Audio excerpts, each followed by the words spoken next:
안녕하십니까. 중대재해센터 김수현 노무사입니다. 중대한 뉴스 전해드립니다. 하청업체 근로자가 공구에 부딪혀 사망한 사고로 인해 중대재해처벌법 위반 혐의로 기소된 원청업체 대표가 1심에서 지난달 19일 무죄를 선고받았습니다.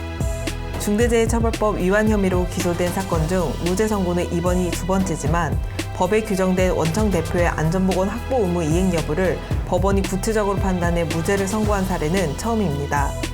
원청업체의 변호를 맡은 법무법인 율초는 안전보건 확보 의무 이행에 일부 미흡한 점이 있더라도 사고 자체를 예견하기 어려웠다는 점과 합리적으로 예견 가능한 범위 내에서는 안전조치 의무를 다했다는 점을 주장해 사고 발생이 중대재해처벌법상 안전보건 확보 의무 이행과는 인과관계가 없다는 점을 적극적으로 주장했습니다.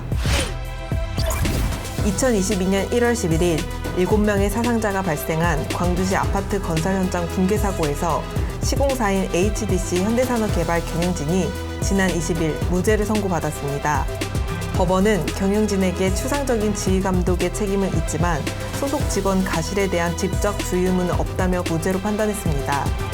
또 중대재해처벌법이 시행되기 2주 전 사건으로 경영진에게까지 책임을 물을 수 없다고 밝혔습니다. 지난 21일 법원은 2022년 10월 발생한 SPC 계열사 SPL 평택 제빵공자 노동자 사망사고와 관련해 SPL 전 대표이사에게 징역 1년에 집행유예 2년을 선고하였습니다. 법원은 경영책임자로서 사망사고가 발생한 혼합기에 안전덮개를 하지 않는 등 유사사고 예방을 위한 안전조치를 다하지 않았다고 지적하였고, 사망사고는 피고인들의 책임 등 복합적인 원인에 의해 발생했고 피고인들이 유족으로부터 용서받지 못했다고 판시했습니다. 다만 피고인의 경우 사고 당시 이 회사 대표로 취임한 지 4개월여밖에 되지 않았고 사고 이후 재발 방지 노력을 한 점은 인정된다고 밝혔습니다. 지난 21일 중대재해처벌법 위반 혐의로 재판에 넘겨진 A건설 경영책임자에게 2심에서도 징역형의 집행유예가 선고됐습니다. 대구지방법원은 원심 판결 선고 이후 양형에 반영할 만한 새로운 정상이나 특별한 사정 변경은 보이지 않는다고 하였고, 안전관리에 대한 실질적인 관여 정도 등 여러 사정을 종합해보면 원심의 양형이 재량의 합리적 범위를 벗어났다고 인정되지 않는다며 피고인들과 검사의 항소 모두 기각했습니다.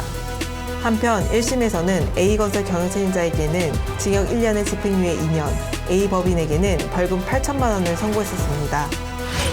지금까지 중대한 뉴스 전해드렸습니다.